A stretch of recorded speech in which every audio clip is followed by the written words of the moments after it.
অধ্যায় 6, 33 নম্বর শ্লোক থেকে আমরা পড়বো। তো গত ক্লাসে আমরা শেষ ক্লাসে আমরা আলোচনা করছিলাম অষ্টাঙ্গ যোগের 8টি ধাপ, সেই ধাপগুলোর সংজ্ঞা, সেই ধাপগুলোতে কিভাবে যোগী ধীরে ধীরে ধীরে ধীরে সমাধি স্তর পর্যন্ত আসেন, এবং শেষ থেকে আমরা আলোচনা করছিলাম সমাধি স্তরে এসে যোগী কেমন সুখ অনুভব করেন, সমাধি সুখ অনুভব করেন। এখন শ্লোক নাম্বার 33-এ এসে অষ্টাঙ্গ যোগের বর্ণনা ভগবান 32 নম্বর শ্লোক পর্যন্ত শেষ করেছে। ঠিক আছে, তো 32 নম্বর শ্লোক পর্যন্ত যখন অষ্টাঙ্গ যোগের বর্ণনা শেষ করে কৃষ্ণ চুপ করলেন, এখন অর্জুন কয়, হে ভগবান, আমার দ্বারা সম্ভব না এই অষ্টাঙ্গ যোগ। মন সংযত, যম, নিয়ম, আসন, প্রাণায়াম, প্রত্যাহার, একটার থেকে একটা, একটার থেকে একটা, একটার থেকে একটা যে কঠিন, কৃষ্ণ আমার দ্বারা সম্ভব না। আমি এইটা আমি করতে পারবো না। কৃষ্ণ বলছে, কেন? মন সংযম করা তো তোমার পক্ষে কঠিন হওয়ার কথা না, কারণ তুমি হচ্ছে একজন যোদ্ধা। বৈদিক যুগের যোদ্ধাদেরও মন সংযম করার বিদ্যা গুরুকুলে দেওয়া হতো। কারণ যখন বৈদিক যুগের যোদ্ধারা, ওনারা শুধুমাত্র ফিজিক্যাল যে তীর ধনুক নিয়েই যুদ্ধ করতেন না, ওনারা তীরগুলোকে আহ্বান করতেন বা বিভিন্ন অস্ত্রকে আহ্বান করতেন মন্ত্রের মাধ্যমে। ঠিক আছে, যখন বিশেষ অস্ত্রের দরকার হতো, যেমন পশুপাত অস্ত্র অর্জুনের ছিল, শিব ওনাকে দিয়েছিলেন, এরকম বিভিন্ন যে দৈব অস্ত্রগুলো ছিল, এগুলার কোনো ফিজিক্যাল ফর্ম ছিল না বা থাকতো না। মানে কোনো এরকম কোনো কোনো তীরের আকারে বা ধনুকের আকারে তো এগুলো থাকতো না। এগুলো মন্ত্রের মাধ্যমে এই অস্ত্রগুলোকে আহ্বান করা হতো। ঠিক আছে, তো মন্ত্রের মাধ্যমে যখন আহ্বান করা হতো, এই মন্ত্রগুলো উচ্চারণ করার জন্য মন থাকতে হতো নির্মল, শুদ্ধ, শান্ত এবং সংযত। মন যদি অসংযত হতো, তাহলে এই মন্ত্র উচ্চারণ করার মাধ্যমে এই অস্ত্রগুলো আসতো না।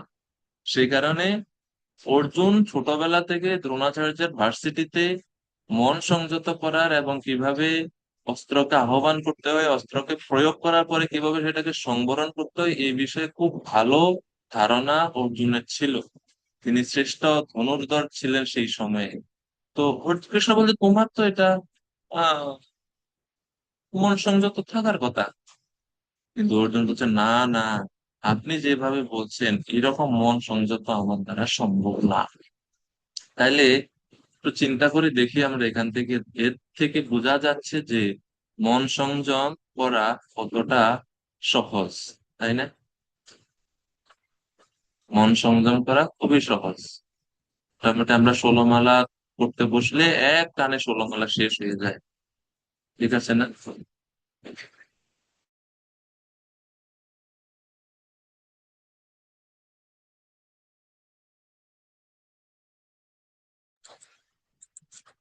তো মন সংযম করা খুবই মন সংযম করা খুবই সহজ, কিন্তু অর্জুনের পক্ষে একটু সহজ আছিল না। আসলে তো সহজ না, মন সংযম করা খুবই কঠিন। তো অর্জুনের জন্য জিজ্ঞেস করছে, এই জন্য আমরা 33 নম্বর শ্লোকে দেখতে পাচ্ছি, 33 এবং 34 নম্বর শ্লোকে অর্জুনের প্রশ্ন। তো অর্জুনের প্রশ্নটার কেন প্রশ্ন করছে অর্জুন, সেটা আশা করি পরিষ্কার হয়েছে। তো অর্জুন তো সঙ্গতিটা বা লিঙ্কটা হচ্ছে এটাই, যে অষ্টাঙ্গ যোগের বর্ণনা শুনে অর্জুন এই পন্থা অনুসরণ করতে বা এই পন্থা পালন করতে তার অক্ষমতার কথা এখন বলবেন। অর্জুন বাচা, ইয়া ইয়া ইয়ঃ অয়ং যোগঃ ত্বয়া প্রুক্তঃ সাম্যেন মধুসূদনঃ, মধুসূদন এতস্যাহং ন পশ্যামি চঞ্চলত্বাৎ স্থিতিম স্থিরাম।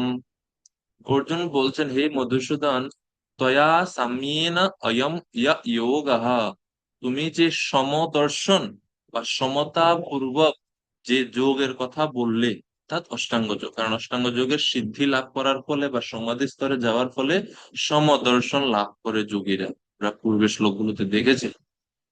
হ্যাঁ, তো তুমি যে এই যে যোগের কথা বললে, আমি এটা পালন করতে পারবো না। কেন? চঞ্চলত্বাৎ এতস্য স্থিরম স্থিতিম অহং ন পশ্যামি, চঞ্চলতার কারণে চঞ্চলতা হেতু। চ- চঞ্চলতা কিসের চঞ্চলতা? মনের চঞ্চলতার জন্য। এ তাস্যা স্থিরাম, এই যোগ, এ তাস্যা মানে এই যোগ, স্থিরাম, স্থিরাম মানে দীর্ঘদিন পর্যন্ত বা বহুকাল ধরে এই যোগ, অহম ন পশ্যামি, আমি পারবো না, বা এই যোগ পালন করার সক্ষমতা আমি আমার নিজের মধ্যে দেখতে পাচ্ছি না। অর্থাৎ হয়তো আমি কিছু সময়ের জন্য মন সংযত করে অষ্টাঙ্গ যোগ পালন করতে পারবো, কিন্তু দীর্ঘক্ষণ ধরে পারবো না। আর দীর্ঘক্ষণ ধরে না করতে পারলে সিদ্ধি সম্ভব নয়। তো অর্জুন বলছে, হ্যাঁ আমার ট্রেনিং আছে মন সংযত করে, কিন্তু অস্ত্র একটা আহ্বান করতে এবং অস্ত্র একটা নিক্ষেপ করতে কতটুকু সময় আর মন সংযত করতে তো করা লাগে? হয়তো 1 মিনিট বা 2 মিনিট, এর বেশি না। কিন্তু অষ্টাঙ্গ যোগে বছরের পর বছর মন সংযত করে পড়ে থাকতে হয়, এবং ধ্যানের বিষয়গুলোর উপর মনকে নিবিষ্ট করতে হয়। এটা হচ্ছে এখন অর্জুনের প্রশ্ন। ঠিক আছে। প্রভুপাদ তাৎপর্য বলছেন যে কলিযুগের মানুষ স্বল্প আয়ু বিশিষ্ট, জীবন সংগ্রামে সর্বদা আমরা তিক্ত। এই জন্য এই কলিযুগের মানুষের পক্ষে এবং চঞ্চলতার কারণে আমাদের পক্ষে কলিযুগে অষ্টাঙ্গ যোগ সাধন করা অসম্ভব। প্রভুপাদ বলছে প্রায় অসম্ভব। সবচেয়ে ভালো হচ্ছে এই যুগে ভক্তিযোগ অনুশীলন, ভক্তিযোগ অনুশীলন।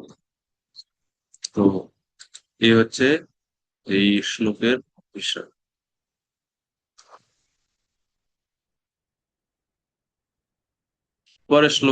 পরের শ্লোকটাও অর্জুনেরই কথা। 34 নম্বর শ্লোক অর্জুন এখন ক্লিয়ার করছেন। পরে প্রথম জাস্ট বলছেন চঞ্চলত্বাৎ, চঞ্চলতা বশত। কৃষ্ণ যদি জিজ্ঞেস করেন যে কিসের চঞ্চলতা তোমার, তো এই অর্জুন 34 নম্বর শ্লোকে বলছেন, আমার মন খুব চঞ্চল এবং মনকে সংযত করা আমার পক্ষে খুবই কঠিন।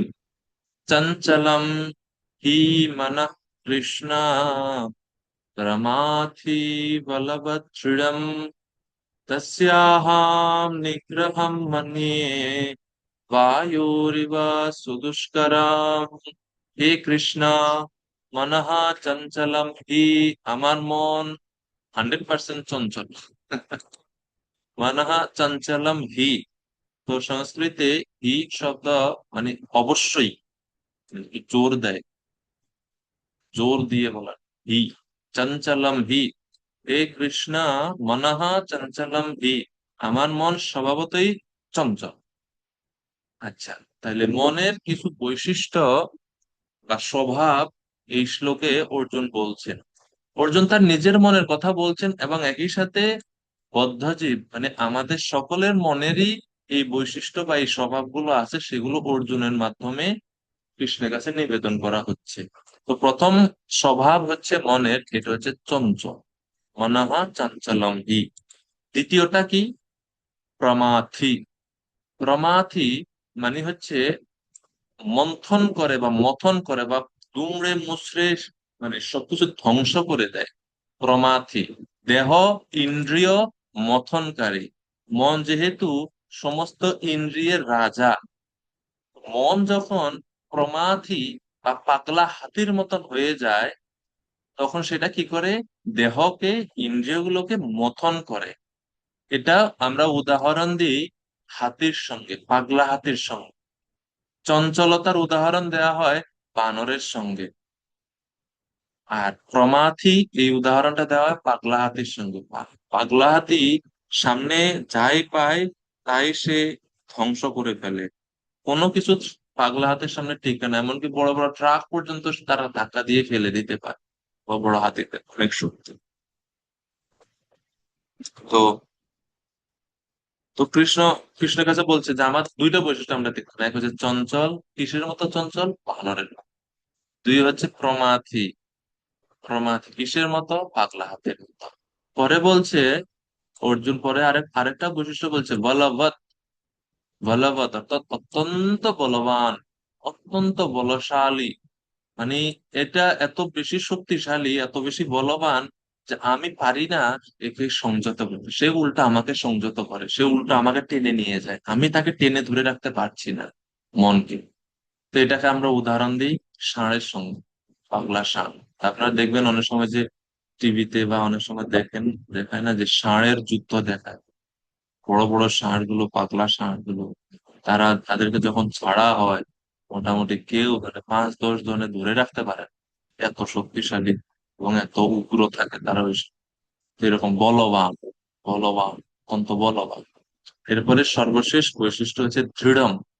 দৃঢ় মানে হচ্ছে দূরদমনীয় বা দৃঢ়। দৃঢ় মানে এত শক্তিশালী।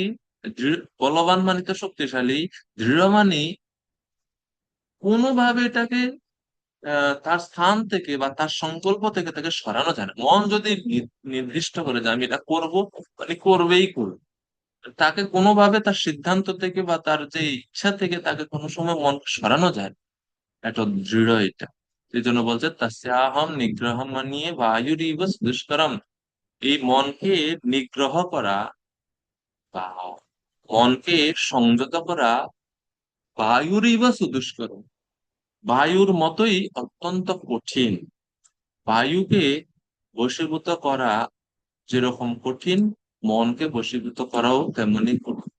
আপনারা বায়ুর শক্তি দেখবেন, যখন ঘূর্ণিঝড় জলোচ্ছ্বাস হয়, তখন আমরা বায়ুর শক্তি দেখি।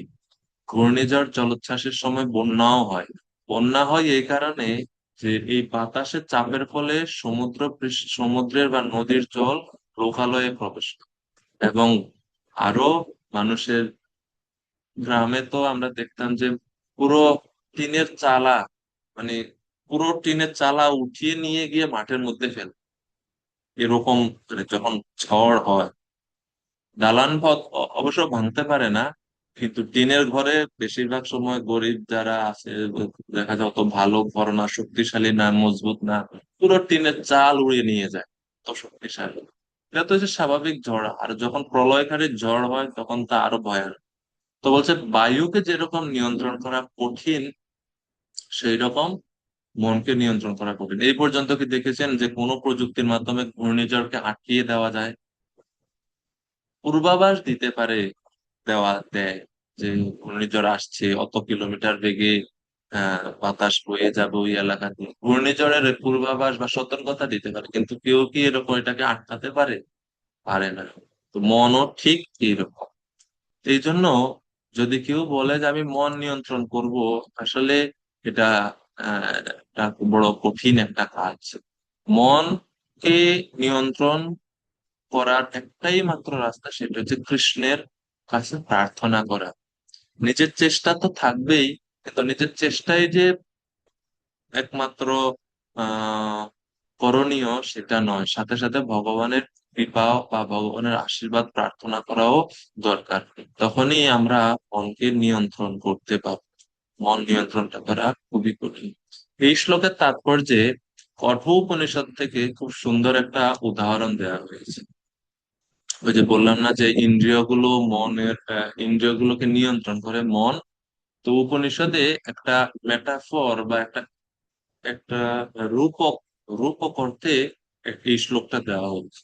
মানম রথিনম বিদ্ধি শরীরম রথম এব তু, বুদ্ধিম তু সারথিম বিদ্ধি,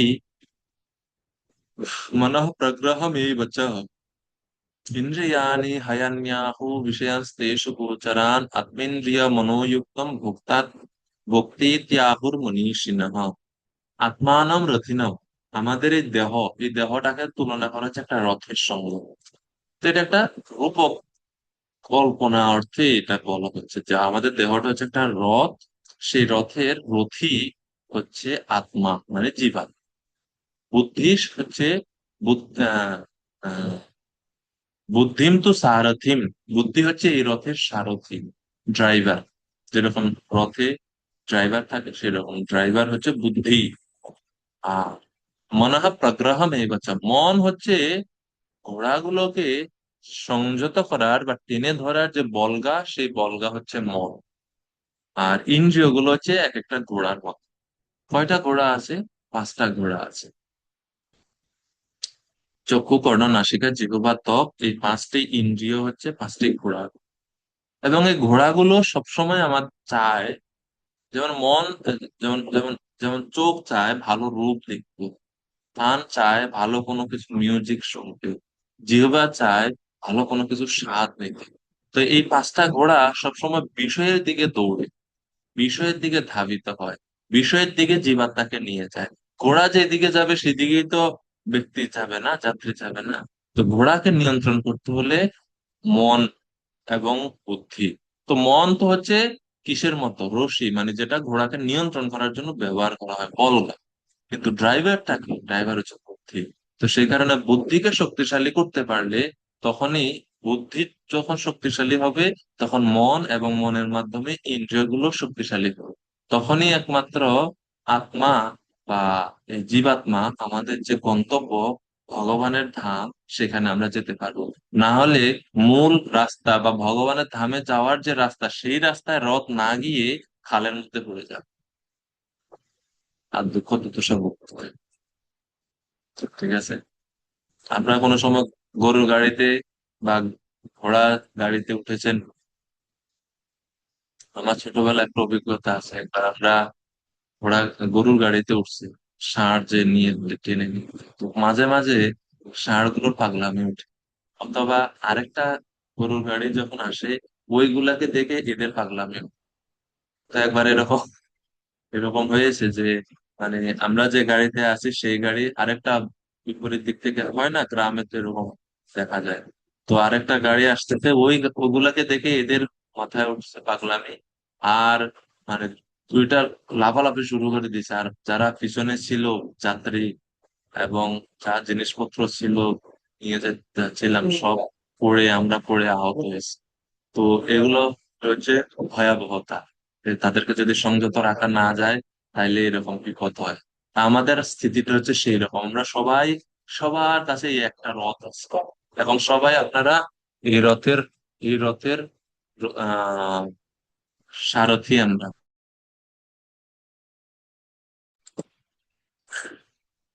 এই জন্য একটু সাবধান থাকতে হবে আমাদের, এবং বুদ্ধিটাকে শক্তিশালী করার জন্য শাস্ত্র অধ্যয়ন, সাধুদের নির্দেশ, ভগবানের নাম, এগুলোর আশ্রয় দরকার।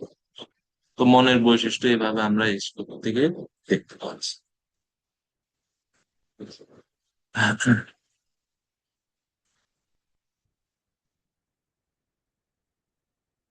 তো অর্জুনের প্রশ্ন করা শেষ। এখন মন যে কঠিন নিয়ন্ত্রণ করা, নিঃসন্দেহে আমরা এক বাক্যে সবাই স্বীকার করি। অর্জুন এখানে স্বীকার করছে, আর আমাদের অস্বীকার করার তো কোনো সুযোগ নেই। তো এখন কৃষ্ণ কি বললেন? অর্জুনের প্রশ্ন শেষ 2টি শ্লোকে। 35 নম্বর শ্লোক থেকে কৃষ্ণের উত্তর। শ্রী ভগবান বাচা असंशयं महाबाहो मन दुर्निग्रहं चलाम् अभ्यासेन तु कौन्तेय বৈরাগ্যেন চ গৃহ্যতে। তো ভগবানও স্বীকার করলেন যে, হে অর্জুন, তুমি যে বলছো মনকে নিয়ন্ত্রণ করা কঠিন, তা আমিও জানি এবং আমিও মানি এটা। দুর্জয়ান দুর্জয়ানাম অহম মনঃ, শ্রীমৎ ভাগবতমে খুব সুন্দর ভাবে মনের বৈশিষ্ট্য ভগবান বলছেন। 11, 16, 11 শ্রীমৎ ভাগবতম এই শ্লোকটা যদি আপনারা দেখেন, গীতার মধ্যে যেরকম বিভূতি যোগ আছে, একাদশ স্কন্ধে এই 16 অধ্যায়টা হচ্ছে ভগবানের বিভূতি সম্বন্ধে ভগবান বলছেন, অনেকটা সিমিলার। 11, 16, 11 শ্লোক ভাগবতম। এই শ্লোকে ভগবান বলছেন দুর্জয়ানাম অহম মনঃ, মানে এই জগতে যা কিছু দুর্জয় আছে, দুর্জয় মানে যাকে সহজে জয় করা যায় না। জয় করা যে যায় না এটা না, বলছে সহজে জয় করা যায় না, মানে জয় করাটা কঠিন, দুর্জয়।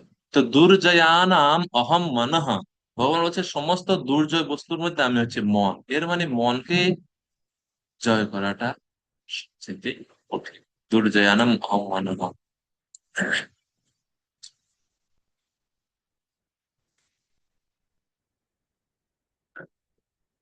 11, 23, 47 শ্রীমদ্ ভাগবতমে আরেকটা সুন্দর শ্লোক ভগবান বলছেন মন বশীভূত বা মন যে কঠিন, বশ করা মনকে, সেই বিষয়ে 11, 23, 47 সেখানে ভগবান বলছেন মনোবশে অন্য হ্যভবন স্ম দেবা মনশ্চ নান্যস্য বশম সমেতি ভীষ্মো হি দেব সহসঃ সহীয়ান युञ्जात वशे तम सहि देव देवः।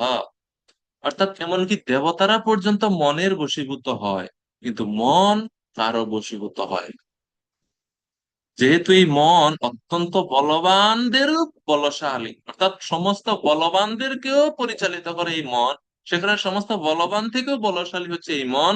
এবং যারা যোগ মার্গে, যারা ভগবানকে পাওয়ার জন্য আকাঙ্ক্ষী, তাদের জন্য এটা একটা ভয়ঙ্কর শত্রু রূপে কাজ করে। অতএব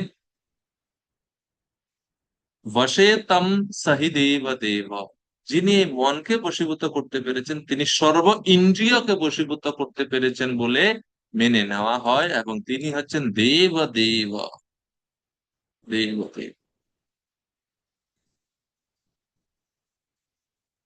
মন বশীভূত হলে সমস্ত ইন্দ্রিয় বশীভূত। মনসো বশে সর্বম ইদম বভূবা, না অন্যস্য মনো বশম অন্যয়ান বিস্ম হি দেব সহস্রহিয়ান। অর্থাৎ মন বশীভূত হলে সমস্ত ইন্দ্রিয় বশীভূত হয়, সে কারণে মন সংযত করার জন্য এখানে গুরু তো ভগবান বলছেন মন দুর্নিগ্রহম চলম। মন দুর্নিগ্রহ এবং চলম, চলম শব্দের অর্থ চঞ্চল। অর্জুন যেহেতু বলছে চঞ্চল, কৃষ্ণ বলছেন হ্যাঁ মন চঞ্চল, আমিও জানি, এতে কোনো সন্দেহ নাই, কোনো সংশয় নাই। কিন্তু অর্জুন, উপায় আছে। তু শব্দের অর্থ হচ্ছে কিন্তু। অর্জুন, কিন্তু একটা উপায় আছে যার দ্বারা মনকে বশীভূত করার চেষ্টা করতে পারো। আচ্ছা, কি উপায়? অভ্যাসেন বৈরাগ্যেন চ। অভ্যাস এবং বৈরাগ্য, এই দুটির দ্বারাতে মনকে বশীভূত করা যেতে পারে। এভাবে ভগবান এখানে মন সংযত করার উপায় বলছে, মন সংযত করার উপায় বলছে।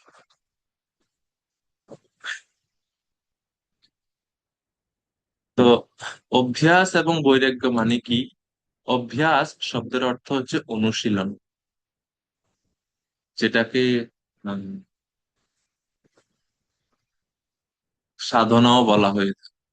অনুশীলন বা সাধনা, অনুশীলন মানে একবার করব ভুল হবে, আবার চেষ্টা করব, আবার ভুল হবে, আবার চেষ্টা করব, আবার ভুল হবে, আবার চেষ্টা করব, আবার ভুল হবে, কিন্তু আমি চেষ্টা ছাড়বো না। এক সময় আমি সফল হব। এটা হচ্ছে অনুশীলন। তো সেই জন্য মন অসংযত বা মন অন্য চিন্তা আসে মনের মধ্যে, কৃষ্ণ বিষয়ক চিন্তা না হয়ে অন্য বিষয় আসে মনের মধ্যে, এটা দেখে বিভ্রান্ত বা হতাশ হওয়া আমাদের উচিত নয়। উল্টো আমাদের উচিত চেষ্টা চালিয়ে যাওয়া। এই জন্য ভগবান বলছেন অভ্যাস। সাইকেল চালানো একদিনে কে শিখেছে? সারেগামা পাদানিসে একদিনে কে শিখেছে? প্রথমে পেন্সিল ধরে বা চক ধরে কে অ আ ক খ লিখতে পেরেছে? প্রথম দিনে জন্মের পরপরই কে হাঁটতে শিখেছে? কেউ নাই, ভগবান ছাড়া। তো অভ্যাস যদি সব কাজে দরকার হয়, যেটা সবচেয়ে দুর্জয়, এটাকে সংযত করার জন্য কি অভ্যাসের প্রয়োজনীয়তা নেই? অবশ্যই প্রয়োজনীয়তা আছে। তো এই জন্য অভ্যাস মানে হচ্ছে অনুশীলন, অভ্যাস মানে হচ্ছে সাধনা। একই কর্ম বারবার নিষ্ঠা সহকারে সম্পাদন করার মাধ্যমে মন সংযত করার আন্তরিক প্রচেষ্টাই হচ্ছে অভ্যাস। এটা হচ্ছে অভ্যাস। তো মন অন্যদিকে যাবে, আবার কৃষ্ণতে আনো, আবার অন্যদিকে যাবে, আবার আনো, আবার আনো, আবার আনো। এভাবে চেষ্টা চালিয়ে যেতে হবে, এটাই হচ্ছে অভ্যাস। অভ্যাস মানে যে সফলতা আসবে একদিনের মধ্যে তা নয়।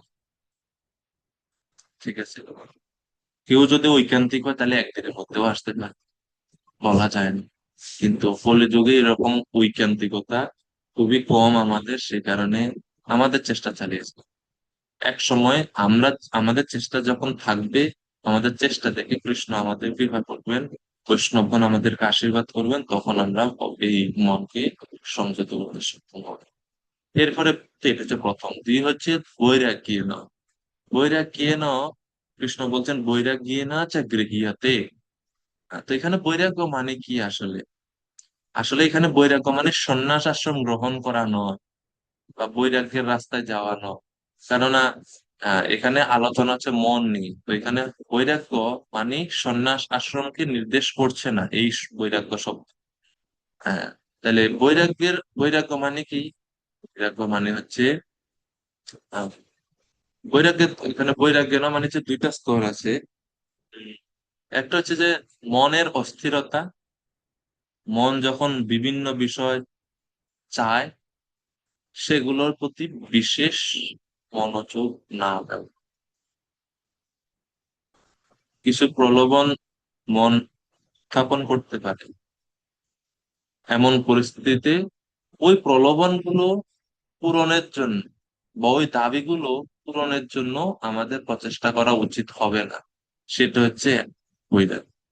বৈরাগ্যের আরেকটা স্তর হচ্ছে যেই জিনিসগুলো আমার অভ্যাসকে দুর্বল করে তোলে সেই জিনিসগুলো বর্জন করে ফেলে।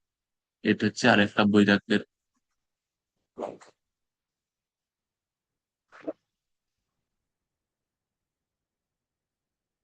যেমন আমি চাই চোখটা ভালো করে করব। আমি অভ্যাস করি প্রতিদিন করে উঠে মঙ্গল আরতি করে জপমালা নিয়ে বসে সুন্দর করে জপ। কিন্তু মোবাইলটা দেখার জন্য মন চায়, তো আমি অভ্যাস করি মোবাইল না ধরার জন্য। এখন তারপরে মোবাইল মনের অজান্তেই মোবাইলটা হাতে চলে আসে। হ্যাঁ, তো তখন কি করে নেয়? এখন বৈরাগ্য ধরে। অভ্যাস তো করছি কিন্তু অভ্যাসের মধ্যে বাধা দিচ্ছে মোবাইল। কোন বৈরাগ্য? বৈরাগ্য হচ্ছে এটা যে সিনিয়র কাউকে বলেন, আপনি যদি ঘরে থাকেন, মা আছে বাবা আছে যারা বড় আছে, যে তোমার কাছে মোবাইলটা রাখো, 9টার আগে আমার কাছে মোবাইল দিবে না। যদি কোনো প্রয়োজনীয়তা আমি ইমার্জেন্সি না করা যেতে পারে, বা নিজেই একটা সিদ্ধান্ত নিচ্ছে আমি মোবাইল তালা মেরে রাখেন, আপনি একটা ড্রয়ারের আমি ধরবো না, চাবিটা অন্য কারোর কাছে দিয়ে দাও। তা আমার জব শেষ না হলে তুমি আমাকে চাবি দিয়ে দাও, আমার কাছে চাবি থাকলে হয়তো আমি বের হবো। এভাবে বৈরাগ্য এভাবে অভ্যাস এবং বৈরাগ্য, এই দুইয়ের মাধ্যমে আমরা মনকে আস্তে আস্তে সংযত করব। দেখেন, মন অসংযত মন অসংযত আছে লক্ষ কোটি জীবন ধরে। লক্ষ কোটি জীবন ধরে মনটা অসংযত। সেই অসংযত মনকে আপনি 5 বছরে এই নড়বড়ে ভক্তির দ্বারা আমি কিভাবে এই মন সংযত করতে পারি বলেন তো? একটা গাছ 500 বছর, আর একটা গাছ 5 দিন। 5 দিনের গাছকে আপনি এক টানে তুলে ফেলতে পারেন, তো 500 বছর ধরে যে গাছটা আছে ওটাকে করাত দিয়ে কাটতে হলো 2-3 ঘন্টা সময় লাগে। ঠিক আছে না? তো এই জন্য এটা সময় নেবে। তো বৈরাগ্য মানে হচ্ছে তৎক্ষণাৎ ইনস্ট্যান্ট রেজাল্টের আশা না করে নিষ্ঠা সহকারে অনুশীলন চালিয়ে যাওয়া, এবং অনুশীলন চালিয়ে যাওয়ার পথে যা কিছু বাধা আসে সেগুলাকে কাট অফ করা। এটাই হচ্ছে অভ্যাস এবং বৈরাগ্য। শ্লোক নম্বর 36।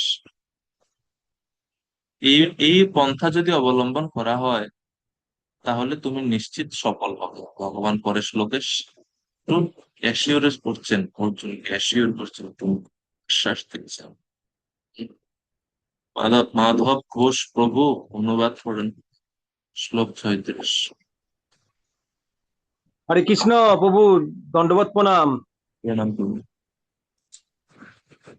যে ব্যক্তির চিত্ত অসংযত তার পক্ষে আত্ম উপলব্ধি দুষ্প্রাপ্য, কিন্তু সংযত চিত্তে যথার্থ উপায় অবলম্বন পূর্বক যথেষ্ট ব্যক্তি অবশ্যই সিদ্ধি লাভ করেন, সেটি আমার অভিমত। হরে কৃষ্ণ প্রভু। তো ভগবান ওনার অভিমত জানালেন এখানে। তো পূর্বের শ্লোকে অর্থাৎ 35 নম্বর শ্লোকে মন নিয়ন্ত্রণ করার যে উপায়টা ভগবান এখানে বলেছেন, এটা তো আহ যোগীদের জন্য, মানে অষ্টাঙ্গ যোগীদের জন্য। সেই কারণে ভগবান অভ্যাস এবং বৈরাগ্যের কথা বললেন, এবং একটা সুন্দর মিল আছে ভগবত গীতার সঙ্গে এই শ্লোকের ক্ষেত্রে। 35 নম্বর শ্লোকের কথা বলছি। পতঞ্জলি যোগসূত্রেতেও পতঞ্জলি যোগসূত্রেতেও পতঞ্জলি মুনি মন নিয়ন্ত্রণের জন্য ঠিক এই দুইটি কথাই বলেছেন। কৃষ্ণ যে কথাগুলো বলছেন পতঞ্জলি মুনিও সেই একই কথাই বললেন। অভ্যাস বৈরাগ্যাভ্যাম তার নিরোধः। যোগশাস্ত্রে পতঞ্জলি সূত্রে 12 নম্বর সূত্রে বলা হয়েছে অভ্যাস বৈরাগ্যাভ্যাম তার নিরোধ, মনকে নিরোধ বা সংযত করার জন্য অভ্যাস এবং বৈরাগ্য করো। একই বিষয় কৃষ্ণ এবং পতঞ্জলি মুনি ওনার যোগসূত্রতে বর্ণনা করেছেন। যাই হোক, এখন এই শ্লোকে এসে মন সংযমের সম্ভাব্যতা সম্বন্ধে অর্জুনের যে আশঙ্কা, সেই আশঙ্কার সমাধান করে ভগবান বলছেন অসংজাত্মনো যোগ, অসংযত আত্মন, আত্মন মানে হচ্ছে মন, যাদের মন অসংযত, দুষ্প্রাপ্য ইতি মে মতে, তার পক্ষে যোগ সিদ্ধি লাভ করা অত্যন্ত দুষ্প্রাপ্য বা কঠিন বলে আমি মনে, কৃষ্ণ বলছেন। আর বশ্যতা আত্মন তুইয়ত, বশ্যাত্মনা তুইয়ততা, যিনি মন সংযত করার প্রচেষ্টা করেন, স্বপ্ন স্বপ্ন অবাপ্তম নইয়া, তার পক্ষে যথাযথ প্রক্রিয়া অনুশীলন করলে তিনি মনকে সংযত করার মাধ্যমে সিদ্ধি লাভে আহ, সফল হতে পারেন, তিনি নিশ্চিতভাবে সিদ্ধি লাভ করবেন। আহ, এটা হচ্ছে আমার দৃঢ় অভিমত। তো এখানে ভগবান এভাবে নিশ্চয়তা দিচ্ছেন যে তুমি যদি চেষ্টা করো মন সংযত করার জন্য, তাহলে অবশ্যই তুমি সফল হতে সফল হতে পারবে। তো ভগবানের এই কথা শুনে অর্জুনের মনের মধ্যে আরেকটা প্রশ্ন আসবে। তো ভগবত গীতা হোক, শ্রীমৎ ভাগবতম হোক, অথবা যে কোনো বৈদিক শাস্ত্র হোক, এটা প্রশ্ন উত্তরের সমন্বয়। শাস্ত্র আসলে বা প্রকৃত জ্ঞান আসলে প্রশ্ন উত্তরের মাধ্যমেই ট্রান্সমিট হয় একজন থেকে আরেকজনের কাছে। প্রশ্ন উত্তরের মাধ্যমে এটা আদান প্রদান হয়। শ্রোতা কি বুঝলেন কি বুঝলেন না, তার উপর ভিত্তি করে প্রশ্ন করেন। বৈদিক যুগে শ্রোতাও খুব ভালো মনোযোগ দিয়ে শুনতেন, বক্তাও সর্বোচ্চটুকু দিয়ে তিনি বর্ণনা করার চেষ্টা করতেন। এখন এই যুগে এসে, কপটতার যুগে এসে দুই দিকেই ঘাটতি আছে। শ্রোতা শুনতে চায় না, বক্তাও বিস্তারিত বলেন। তো আরেকটা বিষয় হচ্ছে, এই কলিযুগে, পূর্ব যুগেতে বক্তার অভাব ছিল, শ্রোতা ছিল অনেক। কলিযুগে এসে বক্তা আছে বহু, কিন্তু আদর্শ শ্রোতা পাওয়া যায় না। এটাই যুগের কিছু। এখন অর্জুনের প্রশ্ন আসছে, আচ্ছা ভগবান, আপনি বলছেন অভ্যাস এবং বৈরাগ্য এই দুইটি পন্থা অবলম্বন করলে সিদ্ধি লাভ সম্ভব। আর আপনি আবারও তাও 36 নম্বর শ্লোকে এও বলেছেন অসংযত চিত্ত ব্যক্তির পক্ষে আত্ম উপলব্ধি দুষ্প্রাপ্য।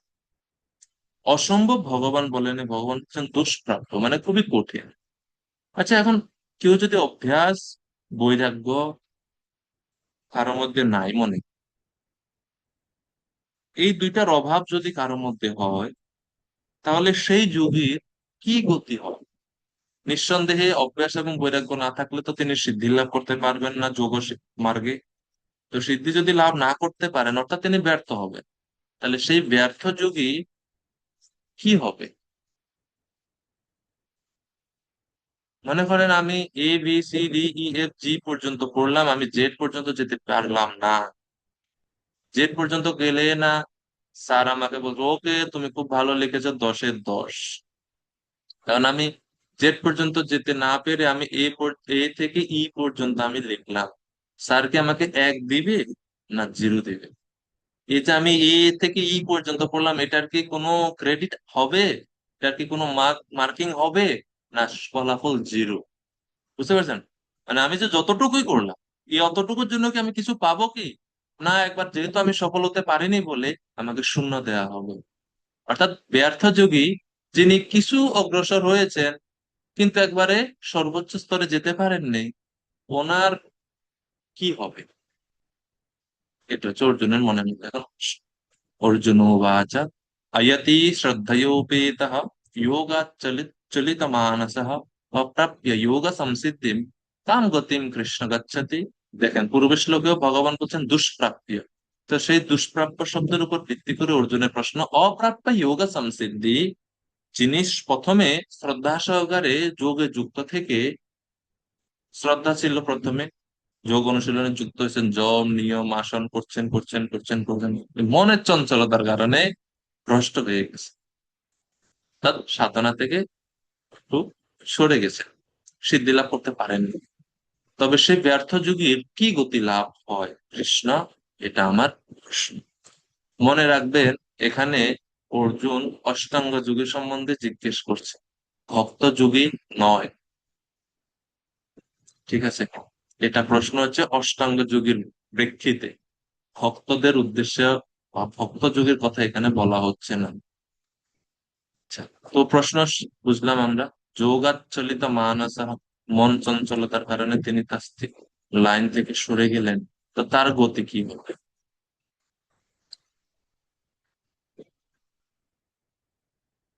তো পরের শ্লোকে আরো বলছেন, তো 37 নম্বর শ্লোকে জিজ্ঞাসিত প্রশ্নের কারণ 38 নম্বর শ্লোকে এসে অর্জুন ব্যাখ্যা করে বলছেন, কাচিৎ ন উভয় বিভ্রষ্ট ছিন্ন ভ্রম ইব নশ্যতি অপ্রতিষ্ঠা মহাবাহো বিমূঢ় ব্রহ্মণ পথি। হে কৃষ্ণ, কৃষ্ণকে এখানে মহাবাহ বলে সম্বোধন করে অর্জুন বলছেন, মহাবাহ মানে হে কৃষ্ণ, কর্ম ও যোগ হতে ভ্রষ্ট ব্যক্তি ব্রহ্ম লাভের পথ থেকে বিমূঢ় হয়ে যে আশ্রয়হীন হয়ে পড়ে, সে কি ছিন্ন মেঘের মতো একেবারে নষ্ট হয়ে যাবে? তার কি কোনো অস্তিত্বই থাকবেন না?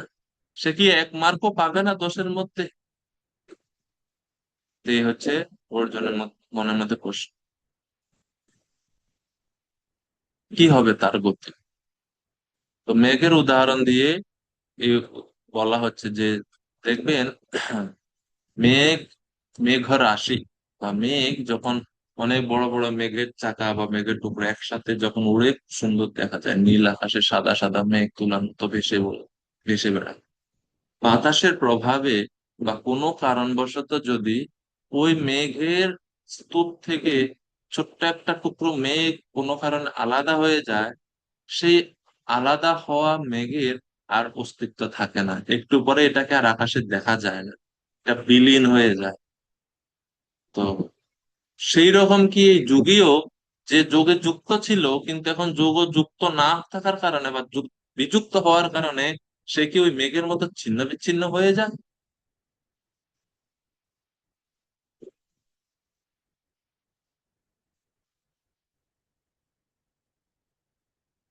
বিচ্ছিন্ন মেঘের পরিণতি কি? বিচ্ছিন্ন মেঘের পরিণতি হচ্ছে অস্তিত্ব হারিয়ে, আর তার আর অস্তিত্ব থাকে না। তো কৃষ্ণকে বলছে যে সেই যোগীরও কি এরকম, মানে তার আর কোনো অস্তিত্ব থাকে না, সে কি শেষ, এখানেই তার সবকিছু শেষ, কেরিয়ার শেষ এখানে? তো অর্জুন 39 নম্বর শ্লোকে এসে বলছেন, হে কৃষ্ণ, আপনি সর্বজ্ঞ, এই জন্য আমি আপনাকে এই প্রশ্ন করছি, কারণ আপনি বা তুমি এই প্রশ্নের উত্তর দিতে পারবে, তুমি ছাড়া আমার এই সংশয়টা আর কেউ নাশ করতে পারবে না। কেননা কৃষ্ণের একটা নাম হচ্ছে যোগেশ্বর। যোগেশ্বর শব্দের অর্থ হচ্ছে যোগেশ্বর কৃষ্ণ, মহাভারতে এই নামটা খুব প্রচলিত, যোগেশ্বর কৃষ্ণ। যোগেশ্বর মানে সমস্ত যোগ সিদ্ধি কৃষ্ণের কাছে, কৃষ্ণের কৃপাতেই যোগীরা সেই সমস্ত সিদ্ধিগুলো পেয়ে থাকে। তো এই জন্য অর্জুন কৃষ্ণকেই প্রশ্ন করছেন, এতন মে সংশয়ম কৃষ্ণম কৃষ্ণ ছেত্তুম অর্হসি অশেষত। হে কৃষ্ণ, আমার এই সংশয় তুমি ছেত্তাসি, ছেত্তুম অর্হসি, দূর করতে বা ছেদন করতে একমাত্র তুমিই পারো। তৎ অন্য সংশয়স্য অস্য ছেত্ত্বা নাহি উপপাদ্যতে, তুমি ছাড়া আর কেউই আমার এই সংশয় দূর করতে পারবে না।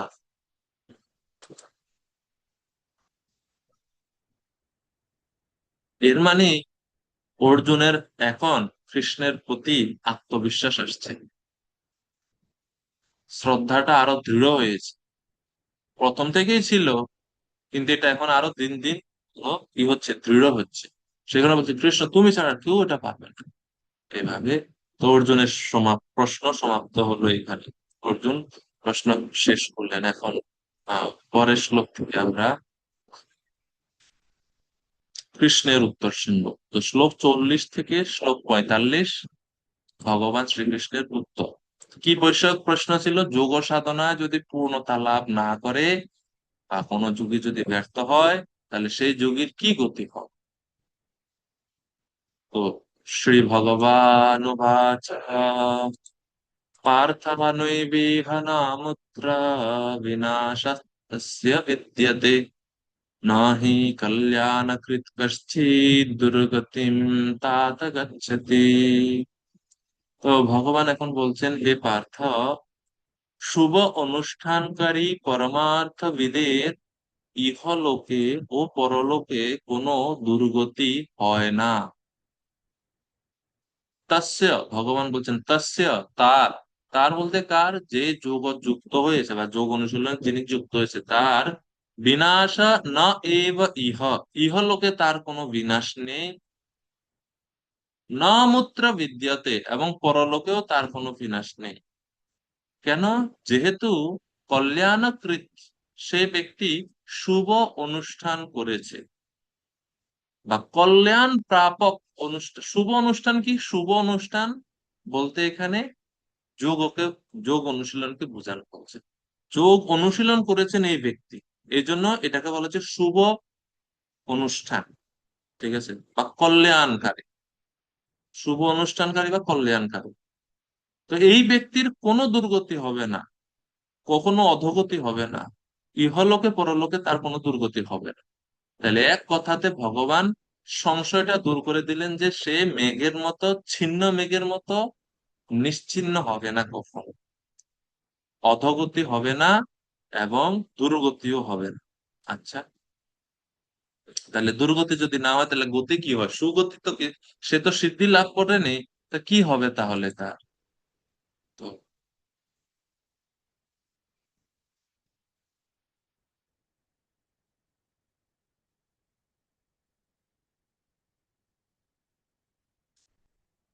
কি হবে? দুর্গতি না হলে, অধোগতি না হলে, অধোগতি হবে না ভগবান বলছেন, তাহলে এর মানে ঊর্ধ্বগতি হবে। ঊর্ধ্বগতি হবে। কি হবে? তো 41 এবং 42 এই দুটি শ্লোকে গতি সম্বন্ধে বলা হচ্ছে। তার কি হবে? যে ব্যক্তি যোগভ্রষ্ট তার কি গতি হবে? শ্লোক নাম্বার 41-এ ভগবান বলছেন, যিনি অল্প কিছুদিন যোগ অনুশীলন করে এরপরে যোগ মার্গ থেকে ভ্রষ্ট হয়েছে, তার গতি। আর পরের শ্লোকে মানে 42 নম্বর শ্লোকে ভগবান বলবেন, যিনি দীর্ঘকাল যোগ অনুশীলন করে সমাধির কিছু, ঠিক অল্প একটু সমাধি, একটু পরে সমাধি লাভ করবেন, কিছুদিন পরে সমাধি স্তরে পৌঁছে যাবেন, এরকম অনেক উন্নত স্তরে গেছেন, এরপরে তিনি কোনো কারণে যোগভ্রষ্ট হয়ে গেছেন। তো দুইজন যোগী, এক হচ্ছে যে নবীন, আর এক হচ্ছে যে প্রবীণ। তো নবীন স্তরের যে যোগী তার জন্য 41 নম্বর শ্লোক, যিনি প্রবীণ স্তরের যোগী তার জন্য 42 নম্বর শ্লোক। এটা তো স্বাভাবিক না যে আপনি একদিন ওয়া ক খ শিখলেন, আরেকজন 1 সপ্তাহ ধরে ওয়া ক খ শিখতেছে, দুইজনেই পরীক্ষা ফেল করছে, কিন্তু মানবিক কারণে যে 1 সপ্তাহ ধরে কষ্ট করছে তাকে একটু বেশি তো সুযোগ দেওয়া উচিত। তো 41 নম্বর শ্লোকে ভগবান বলছেন, প্রাপ্য পুণ্য কৃতাম লোকান উষিত্বা শাশ্বতী সমাহা শুচিনাম শ্রীমতাম গেহে যোগ ভ্রষ্ট অভিজায়তে। প্রাপ্য পুণ্য কৃতান লোকান, এই প্রাপ্য পুণ্য কৃতান লোকান, এই পুরো শব্দের অর্থ হচ্ছে স্বর্গ। পুণ্যবান মানুষেরা যেই লোক প্রাপ্ত হয়, তো পুণ্যবান মানুষেরা স্বর্গলোক প্রাপ্ত হয়। এই জন্য বলছে প্রাপ্য পুণ্য কৃতাম লোকান, পুণ্যবান যারা করেছে তারা যে লোক প্রাপ্ত হয়, তো সেই লোকটা হচ্ছে স্বর্গ। তাহলে প্রাপ্য পুণ্য কৃতান লোকান মানে হচ্ছে স্বর্গ। উষিতা তো, যারা এই অল্প কিছুদিন মানে নবীন যোগ অনুশীলনকারী, সে যদি কোনো কারণে যোগভ্রষ্ট হয়, যোগভ্রষ্টটা দুইটা কারণে হতে পারে। তার মন অচঞ্চলতার কারণে, অথবা আয়ু শেষ, মারা গেছেন, সে কারণে তো যোগ সম্পাদন করতে পারছেন না উনি। এই দুইটা কারণে তিনি, ওনার যোগ অসম্পূর্ণ থাকতে পারে। তিনি কি হবেন? স্বর্গ যাবেন। কতদিন গিয়ে থাকবেন সেখানে? উষিত্বা শাশ্বতী সমাহা। শাশ্বতী সমাহা এই শব্দটা আপনার ঈশা উপনিষদে পেয়েছে। ঈশোপনিষদের 2 নাম্বার মন্ত্র। ঈশাবাস্য নীতি যিনি অবলম্বন করবেন তিনি 100 বছর বেঁচে থাকতে পারেন। মনে আছে? ঈশোপনিষদ 2 নাম্বার শ্লোক। তো সেই স্বর্গে গিয়ে তিনি বহু বহু বছর সেখানে বাস করবেন। মানে স্বর্গে গিয়ে বাস করবেন মানে সুখ ভোগ করবেন সেখানে। এই সুখ ভোগটা কেন করবেন? যেহেতু তিনি এই পৃথিবীতে শুভ অনুষ্ঠান করেছেন, মানে অষ্টাঙ্গ যোগ পালন করেছেন, সেই কারণে। সুচিনাম, এরপরে কি হবে প্রভু? স্বর্গে তো থাকতে পারে না কেউ চিরকাল। বহু বছর বাস করবে, ঠিক আছে, তারপরে কি একটা সময় তো তাকে ফিরে আসতে হবে, স্বর্গ থেকে বের হয়ে যাবে, তারপরে কি হবে? সুচিনাম শ্রীমতাম গেহে, তিনি বিদ্বান ব্রাহ্মণ এবং ধনী পরিবারে জন্মগ্রহণ করেন। কে জন্মগ্রহণ করেন? যোগ ভ্রষ্ট অভিজাত, যিনি, যার যুগ সম্পূর্ণ হয়নি, মানে অসফল যুগে তিনি পুনরায় জন্মগ্রহণ করেন মনুষ্য পরিবারে। কোন মনুষ্য পরিবারে? সাধারণ মনুষ্য নয়, বিদ্বান ব্রাহ্মণ অথবা ধনী পরিবারে। একবারেই নবীন যে, সে ধনী পরিবারে। আর নবীনদের মধ্যে একটু তুলনামূলক ভাবে যে একটু বেশি করছে, সে বিদ্বান ব্রাহ্মণ পরিবারে। বুঝতে পারছি। কারণ ধনী পরিবারে জন্মগ্রহণ করলে বিপদের সম্ভাবনা একটু থেকে যায়, বিদ্বান ব্রাহ্মণ পরিবারে জন্মগ্রহণ করলে বিপদের সম্ভাবনা অনেকটাই কম। তো এই হচ্ছে তাদের গতি, মানে দুর্গতি হবে না, তারা পশুজনি প্রাপ্ত হবে না, তারা নরকে যাবে না, তারা স্বর্গে যাবে মৃত্যুর পরে। স্বর্গ থেকে ডাইরেক্ট এসে আবার এই মনুষ্য দেহ, ওই 84 লক্ষ যোনি অতিক্রম করা তাদের জন্য নয়, অষ্টাঙ্গ, ওই ধরনের অষ্টাঙ্গ যোগীদের জন্য নয়।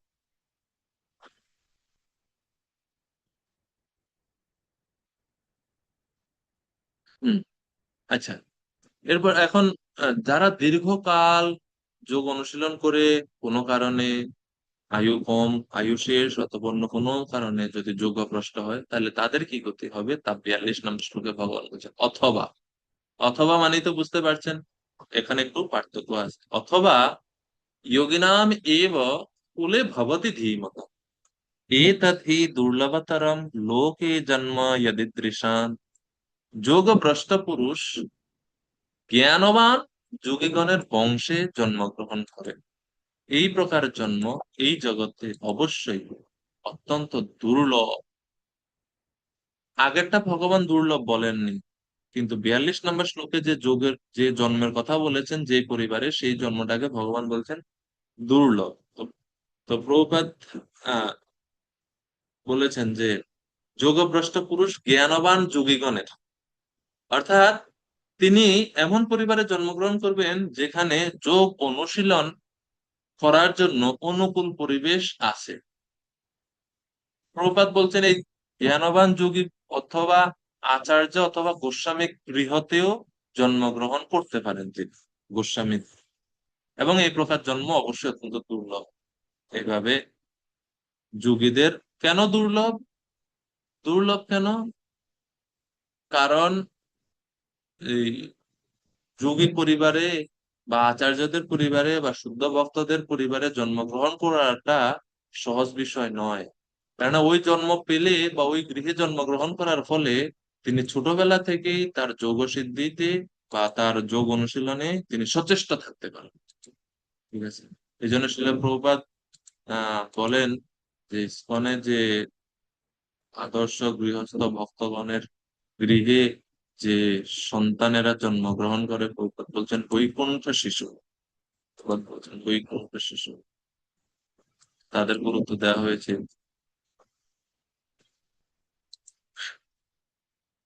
দুর্লভ মানে হচ্ছে বিরল, মানে সাধারণভাবে এরকম হয় না, যারা খুবই বিশেষ সৌভাগ্যবান তারাই এরকম জন্ম দিয়ে থাকে। তো আমাদের এই জীবনে আচরণ কিছু জিনিসের উপর নির্ভর করে। এই শ্লোক থেকে আমরা দেখতে পাচ্ছি জন্ম, আর মোট 5টা জিনিস আছে যেগুলো আমাদের আচরণকে আহ নির্দিষ্ট করে বা আচরণকে তৈরি করে। আচরণ নির্ধারণকারী 5টি উপাদান আছে। প্রথমটা হচ্ছে পূর্ব জন্মের কর্ম। পূর্ব জন্মের কর্ম আমাদের এই জীবনে আমার আচরণ কেমন হবে তা নির্ধারণ করে।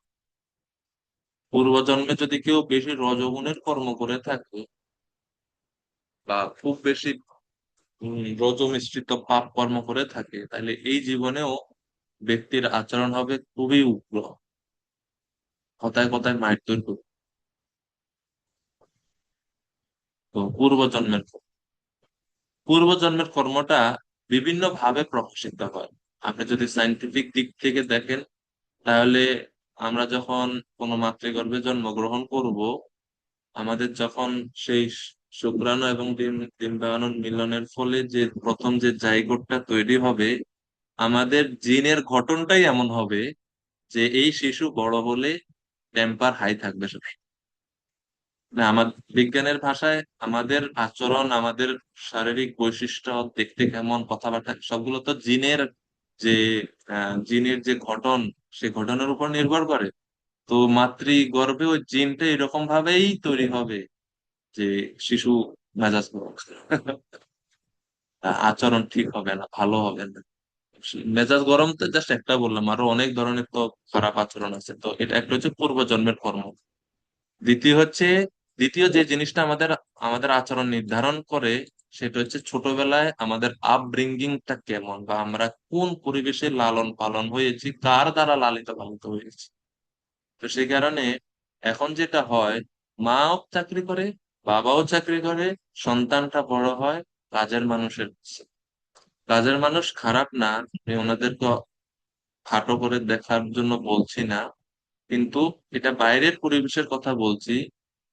বেশিরভাগ সময় তারা মা বাবার আদর্শটা বুঝতে পারে না, এবং মা বাবার যথেষ্ট সময় সন্তানদের দেয় না বলে সন্তানেরা মা বাবার মনোভাব বুঝতে না পেরে এবং সংস্কারটা ঠিক মতো না পাওয়ার কারণে অনেক সময় বিপথে চালিত হয়। তো লালন পালনের কারণে, এবং কোন পরিবেশটা কেমন, এমন একটা পরিবেশ যেখানে সব থেকে কসাই, সব কসাইখানার মাঝখানে যদি থাকেন, তো শিশু ছোটবেলা থেকে তো কাটাকাটি দেখবো, সে ওটাকে স্বাভাবিক কাজ বলে মনে করে। তো 3 নাম্বার জিনিস বা তৃতীয় যে জিনিস, সেটা হচ্ছে সঙ্গ। সঙ্গ হচ্ছে সবচাইতে আরেকটা গুরুত্বপূর্ণ জিনিস, যেটা আমাদের আচরণ নির্ধারণ করে। কোন ধরনের মানুষের সঙ্গে আমি মিশছি। দেখবেন অনেকে বলে, আমার ছেলেটা না প্রভু ছোটবেলা খুব ভালো ছিল, প্রতিদিন জব করতো, গীতা পড়তো, কিন্তু কলেজে যখন থেকে যাওয়া শুরু করছে প্রভু, এরপর থেকে তাকে ভূতে ধরছে। তো এটা কলেজের ভূত না, এটা সঙ্গের ভূত। সঙ্গটা কলেজে গিয়ে একটু খারাপ হয়ে গেছে। চতুর্থ জিনিস হচ্ছে আমাদের স্বাধীন ইচ্ছা শক্তি, ফ্রি উইল। আমাদের স্বাধীন ইচ্ছা শক্তি, এটা আমাদের আচরণকে নির্ধারণ করে।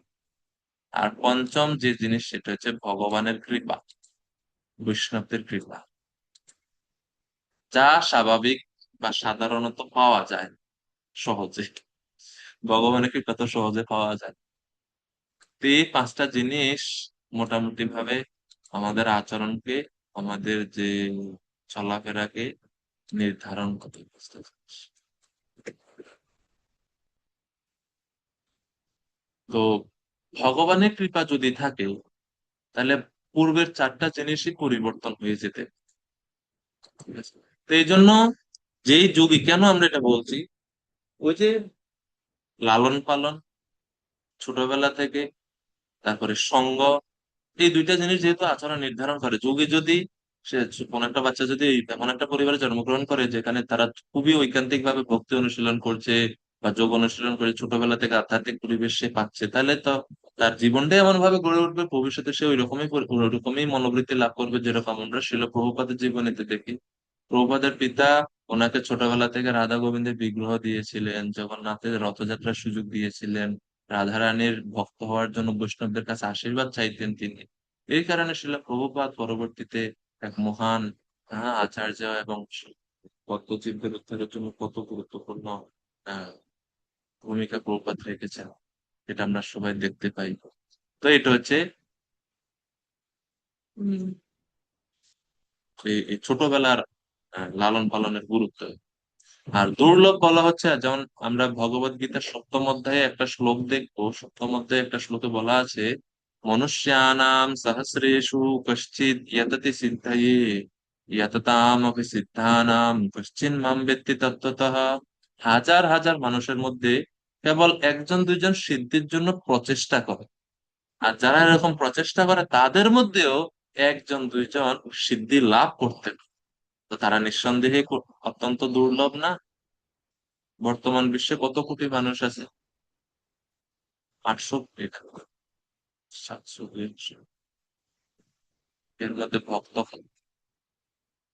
ভক্তি অনুশীলন করছে কতজন? খুবই অল্প সংখ্যক।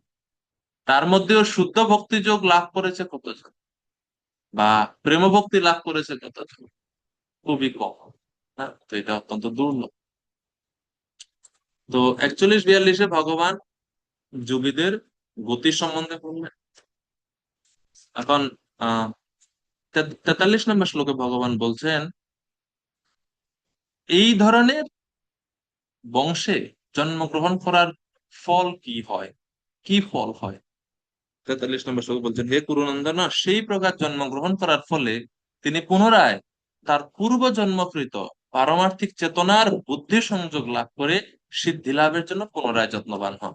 অলরেডি তিনি পূর্ব জীবনে কিছু করে এসেছেন, এবং এই জীবনেও তিনি সেরকম পরিবেশ পাচ্ছেন, সেরকম পরিবেশে জন্মগ্রহণ করছেন। এর ফলে পূর্ব জীবনে যতটুকু পর্যন্ত তিনি করেছেন সেইটুকু, এর পরের অংশটুকু পূর্ণ করার সুযোগ তিনি লাভ, অথবা পূর্ব যুগে যেরকম যোগ অনুশীলন করেছেন সেই রকম যোগ অনুশীলনটা তিনি আরো আরো তীব্রভাবে এবং ছোটবেলা থেকে তিনি সেটা শুরু করতে পারেন। শিল প্রভুপাদ তাৎপর্যে ভরত মহারাজের কথা উল্লেখ করছেন। ভরত মহারাজ, যিনি পরবর্তীতে জড় ভরত হয়েছিলেন। তো জড় ভরত এবং ভরত মহারাজের জীবনী আমরা দেখতে পাই যে ভরত মহারাজ প্রথমে ভক্তি যোগ অনুশীলন করেছিলেন। আহ কিন্তু কোনো কারণে তিনি সফল হতে পারেননি। পরে তিনি আহ হরিণ হয়েছিলেন, এরপরে তিনি জড়ভরত হয়েছিলেন। তো জড়ভরত রূপে তিনি খুবই ঐকান্তিক ছিলেন, তিনি আর ভুল করেননি। যেটা রাজা ভরত রূপে তিনি ভুল করেছিলেন, সেটা তিনি জড়ভরত রূপে আর কোনো ভুল তিনি করেননি। তো এটা হচ্ছে লাভ। তো সেই কারণে সবসময় উৎসাহী উন্নত ভক্তদের সঙ্গ লাভের চেষ্টা করা উচিত। যিনি আধ্যাত্মিক ভাবে উন্নত, সেই ভক্তদের সঙ্গ করার ফলে আমরা আধ্যাত্মিক ভাবে উন্নতি হব।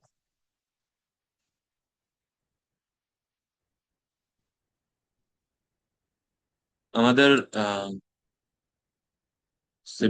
একটা সেমিনারে শুনেছিলাম এরকম, যে 3 ধরনের ভক্তদের সঙ্গ আমাদের হয়ে থাকে: সিনিয়র, ইকুয়াল, আর জুনিয়র। তো বলছে যে সিনিয়র এবং জুনিয়র 20-20, আর ইকুয়ালদের সঙ্গে 60। এটা হলে ব্যালেন্স হয়, এরকম একটা রেশিও বলা হচ্ছিল অনুপাতিক হারে। সিনিয়রদের সঙ্গে 20% সঙ্গ, জুনিয়রদের সঙ্গে 20% সঙ্গ, আর যারা সমবয়সী তাদের সঙ্গে 60% সঙ্গ। বেশি সিনিয়রদের কাছে থাকলে দুইটা বিপদ হতে পারে। একটা হচ্ছে অপরাধ হতে পারে, আর অতি পরিচয়ের ফলে বা খুব বেশি ঘনিষ্ঠতার ফলে অবজ্ঞা হতে পারে। আমরা সব যারা জুনিয়র আছে, জুনিয়রদের সঙ্গে বেশি থাকলে জুনিয়ররা স্বাভাবিকভাবে সিনিয়র, আপনি যেহেতু আপনাকে সম্মান দিবে, তার ভিতরে অহংকার আসতে পারে। সবাই আপনার সিনিয়র, জুনিয়র, সবাই আপনার ছোট, সবাই আপনার থেকে কম জানে, আপনি বেশি জানেন, তো সব জায়গায় আপনিই বস। তো সে কারণে আপনার ভিতরে অহংকার আসতে পারে। সে অহংকার থেকে আপনাকে কে রক্ষা সে অহংকার থেকে আপনাকে রক্ষা করার মতো কেউ নাই। সে কারণে জুনিয়রদের সঙ্গে বেশি চলাফেরা করা ঠিক 20%। আর সমবয়সীদের সঙ্গে, মানে যারা প্র্যাকটিস করছে, অনুশীলন করছে, সেই ধরনের যারা সমস্তরে আছে তাদের সঙ্গে 60%। এরকম। শ্লোক 44। ভগবান আরো বলছেন, তিনি পূর্বজন্মের অভ্যাস বশে যেন অবশ হয়ে যোগ সাধনের প্রতি আকৃষ্ট হন। এই প্রকার যোগ শাস্ত্রে জিজ্ঞাসু পুরুষ বেদোক্ত সকাম কর্ম মার্গকে অতিক্রম করেন, অর্থাৎ সকাম কর্ম মার্গে যে ফল নির্দিষ্ট আছে তার থেকে উৎকৃষ্ট ফল লাভ করেন। যেহেতু পূর্ব জীবনে তার একটা অভ্যাস আছে, সেই অভ্যাসটা এই জীবনেও তাকে তাড়িত করে যোগ অনুশীলনের জন্য। সেটাই এই শ্লোকে ভগবান বলছেন, তিনি আরো উৎকৃষ্ট ফল লাভ করেন, পূর্ব জীবন থেকে আরো বেশি ফল বা বেশি লাভ তিনি এই জীবনে করতে পারেন, কেননা পূর্ব জীবনে তার একটা অভ্যাস আছে। তো সেটা এই জীবনেও তাকে আহ সহযোগিতা করে। শ্লোক নাম্বার 45। এবং এইভাবে ভগবান বলছেন, এইভাবে যোগী এই জীবনে যখন পূর্ব জীবনের মতো এই জীবনে আরো ঐকান্তিক আরো তীব্রতার সহিত আর যখন চেষ্টা করে, অবশেষে তিনি সিদ্ধি বা ওনার যে সাকসেস, যে গোল, যে লক্ষ্য, সেখানে পৌঁছাতে পারেন এবং তিনি পরাগতি বা পরম গতি লাভ করতে পারেন। প্রয়ত্নাৎ যতমানঃ তু যোগী সংশুদ্ধ কিলবিষঃ অনেক জন্ম সংসিদ্ধঃ ততো ইয়াতি পরাম গতি। যোগী ইহ জন্মে পূর্বজন্মকৃত যত্ন অপেক্ষা অধিকতর যত্ন করে পাপ মুক্ত হয়ে পূর্ব পূর্ব জন্মের সাধন সঞ্চিত সংস্কার দ্বারা সিদ্ধি লাভ করে পরম গতি লাভ করে।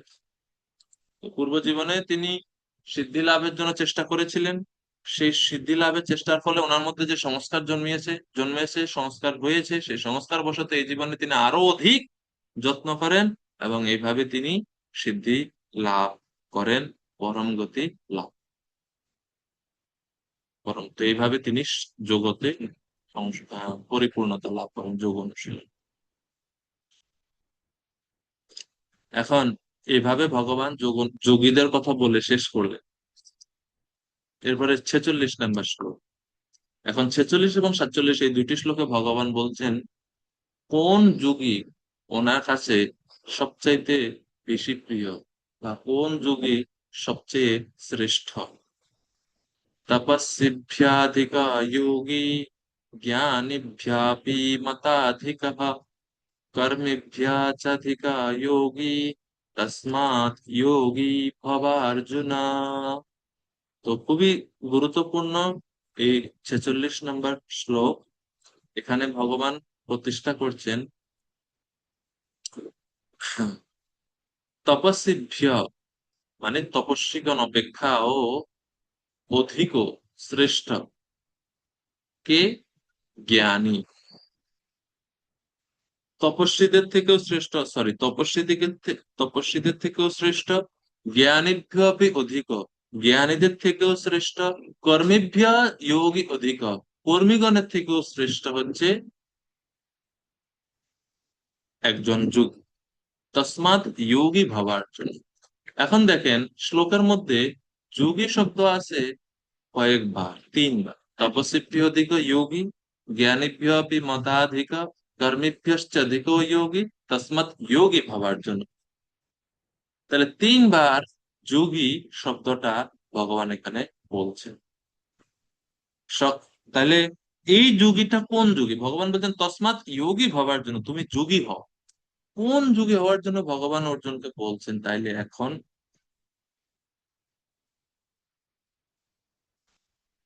তো ভক্তিবিনোদ ঠাকুর এই শ্লোকের অনুবাদে বলছেন সকাম কর্ম থেকে, সকাম কর্মগত তপস্বী অপেক্ষা কর্মযোগী শ্রেষ্ঠ, সাংখ্য জ্ঞানী অপেক্ষা যোগী শ্রেষ্ঠ, সকাম কর্মী অপেক্ষা যোগী শ্রেষ্ঠ।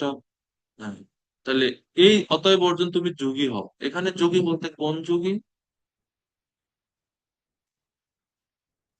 কোন যোগী ইনি? ইনি হচ্ছেন ভক্ত যোগী, ইনি হচ্ছেন ভক্ত যোগী। এইভাবে আমরা বুঝলাম তিনি ভক্ত যোগী। যদি কেউ যদি বলে ইনি জ্ঞান যোগী, এটা হবে না, কেননা ভগবান অলরেডি বলেছে জ্ঞানেভ্যপি অধিক, মানে জ্ঞানীদের থেকেও তিনি শ্রেষ্ঠ। আমরা যদি বলি না ইনি অষ্টাঙ্গ যোগী, কিন্তু ভগবান বলছেন তপস্বীভ্য অধিক যোগী, অর্থাৎ অষ্টাঙ্গ যোগীদের থেকেও তিনি শ্রেষ্ঠ। তাহলে অষ্টাঙ্গ যোগের থেকেও শ্রেষ্ঠ, জ্ঞান যোগের থেকেও শ্রেষ্ঠ, কর্মীভ্যাশ্চ অধিক, কর্মীদের থেকেও শ্রেষ্ঠ, কর্মযোগীদের থেকেও শ্রেষ্ঠ। তাহলে একটা যুগই বাকি আছে, সেই যুগীটা হচ্ছে ভক্ত যুগ। কারণ আমরা জানি কর্মযোগ, জ্ঞানযোগ, ধ্যানযোগ, ভক্তিযোগ, ঠিক আছে না? তো এর মধ্যে এক যুগের কথাই ভগবান এখানে সরাসরি বলেন, তিনি হচ্ছেন ভক্তি যুগ। এর জন্য ভগবান যখন বলছে যুগী হও, তিনি হচ্ছেন ভক্ত যুগী। তো অর্জুন বলছেন তুমি অলরেডি অর্জুন আগেই বলেছে যে আমি অষ্টাঙ্গ যোগ পালন করতে পারবো না, মন আমার চঞ্চল, মন সংযত নয় আমি। ওই জন্য ভগবান এসে বলছেন শেষে তুমি ভক্ত যোগী হও, ভক্তি যোগ অনুশীলন, ভক্তি যোগ অনুশীলন করার মাধ্যমে তুমি সহজে সিদ্ধি লাভ করতে পারবে, এটা পালন করা সহজ। তো পূর্বের শ্লোকে যদি ঠিক মতো কেউ বুঝতে না পারে, তার জন্য 47 নম্বর শ্লোকে এসে ভগবান সরাসরি বলছেন ভক্তি যোগী যে শ্রেষ্ঠ, সেটা সরাসরি 47 নম্বর শ্লোকে ভগবান বলছেন योगिनामपि सर्वेषां मद्गतेनान्तरात्मना श्रद्धावान् भजते यो मां समे युक्ततमो मतः। যিনি শ্রদ্ধা সহকারে মন আমাতে অর্পণ করে বা মদগত চিত্তে আমার ভজনা করে, তিনি সবচেয়ে অন্তরঙ্গ ভাবে আমার সঙ্গে যুক্ত এবং তিনি সমস্ত যোগীদের মধ্যে শ্রেষ্ঠ, সেটাই আমার অভিমত। তাহলে শ্রদ্ধাবান, এই যে শ্রদ্ধা, এই উপাদানটা কোন যোগীদের মধ্যে আছে? ভক্ত যোগীদের মধ্যে আছে। আদৌ শ্রদ্ধা তত সাধু সঙ্গত ভজন ক্রিয়া অথানর্থ নিবৃত্তি ততো নিষ্ঠা রুচিস্তত অথা সক্তিস্ততো ভাব তত প্রেমা বিভঞ্জতি সাধকানাময়ম প্রেম প্রাদুর্ভাবে ভবেৎক্রমঃ। আমাদের ভক্তি যোগের যে ক্রম, শ্রদ্ধা থেকে প্রেম পর্যন্ত, এই ক্রমের মধ্যে প্রথম অঙ্গটা হচ্ছে শ্রদ্ধা। ভগবান এখানে বলছেন শ্রদ্ধাবান ভজতে। এই ভজতে শব্দটা আরেকটা গুরুত্বপূর্ণ শব্দ, যেটা একমাত্র ভক্তি যোগীর ক্ষেত্রেই প্রযোজ্য, অন্য কোনো যোগের ক্ষেত্রে নয়। কারণ অন্য কোনো যোগীরা ভজনা করে না, উপাসনা করে, ধ্যান করে, জ্ঞান অনুশীলন করে, কিন্তু ভজনা, ভজ ধাতু থেকে ভজনা, ভজ ধাতু থেকে ভক্তি, এটা একমাত্র ভক্ত যোগী। তো সেই কারণে এই শ্লোকের মাধ্যমে ভগবান বলছেন যদিও আমি অষ্টাঙ্গ যোগের কথা বলেছি পুরো অধ্যায়ে, কিন্তু অষ্টাঙ্গ যোগটা কঠিন পালন করা অর্জন তোমার পক্ষে, বিশেষত কলিযুগের আগত মানুষদের পক্ষে। সে কারণে আমি বলছি যে, বা আমার মনের কথা যদি আমি প্রকাশ করি, আমার মনের কথা হচ্ছে এটা, যে ভক্ত যুগ হচ্ছে আমার সবচাইতে প্রিয়, আমি তাকে শ্রেষ্ঠ বলে মনে করি। এটাই ভগবানের এই 47 নম্বর শ্লোকে। এখন প্রশ্ন করতে পারি যে ভক্ত যোগী যদি শ্রেষ্ঠ হয়, তো সারা অধ্যায়ে অষ্টাঙ্গ যোগ নিয়ে আলোচনা করার কি দরকার? ভগবত গীতা ভগবান শুধুমাত্র ভক্তদের জন্য বলেননি, কর্মী জ্ঞানী যোগী সকলের জন্য ভগবান বলেছেন। যিনি অষ্টাঙ্গ যোগে বিশ্বাসী, অষ্টাঙ্গ যোগের প্রতি আসক্ত, তিনি অষ্টাঙ্গ যোগ অনুশীলন করতে পারেন।